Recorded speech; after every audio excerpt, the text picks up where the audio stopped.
Oggi è venerdì 13 marzo 2020. Nessun giorno, un giorno qualunque. Ciascun giorno rappresenta qualcosa di speciale per qualcuno. La storia ci insegna che ogni giorno può avere un motivo per essere ricordato. 13 marzo 1930. Lo Harvard College Observatory di Cambridge, nel Massachusetts, comunica che l'astronomo statunitense Clyde Tombaugh ha scoperto un pianeta che si trova oltre l'orbita di Nettuno, fino a quel momento conosciuto come il pianeta più esterno del Sistema Solare. Il corpo celeste si trova proprio lungo l'orbita dove, nel 1908, grazie a dei calcoli matematici, ne aveva ipotizzato l'esistenza l'astronomo Percival Lowell. Questi dedicherà invano, anche a causa di alcuni errori nei suoi calcoli, gli ultimi 8 anni della sua vita alla scoperta di quello che aveva chiamato pianeta X e che, una volta scoperto, verrà chiamato con il nome di Plutone, dio degli inferi. Il nome gli viene attribuito su suggerimento di Venezia Barney, una bambina di 11 anni, figlia di un professore di Oxford.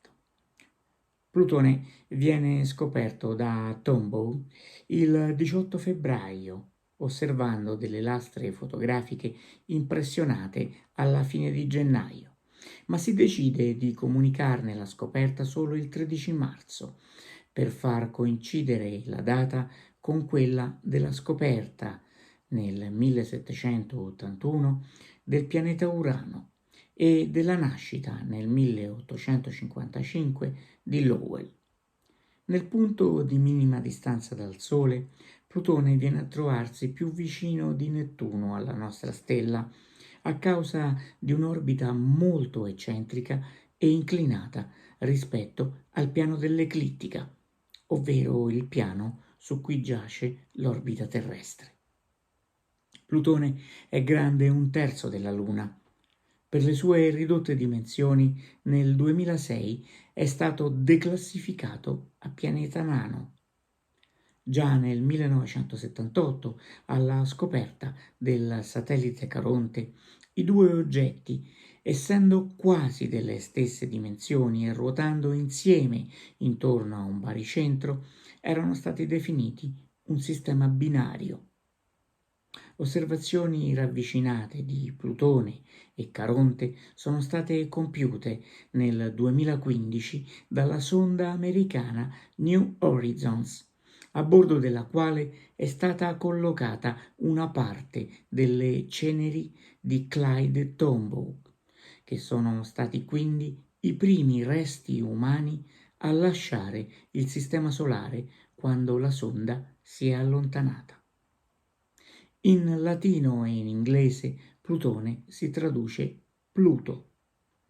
È questo il nome che Walt Disney dà in onore del pianeta al cane di Topolino, che esordisce in un cartone animato poco dopo la scoperta astronomica.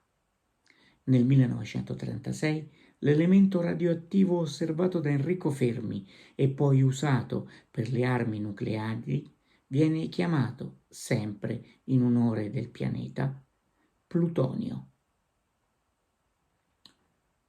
Ogni giorno può lasciare un segno indelebile. Viverlo con lo spirito giusto può renderlo tale. Secondo uno studio dell'Iowa State University, 12 minuti al giorno per esprimere gentilezza verso gli altri e insegnare buoni gesti e belle regole ai bambini sollevano il morale e rendono più felici. Rivolgere un pensiero a chi abbiamo nel cuore o a chi compie gli anni, inviandogli questo minuto di racconto, può essere un'occasione per cominciare bene i nostri 12 minuti di oggi. Buona giornata.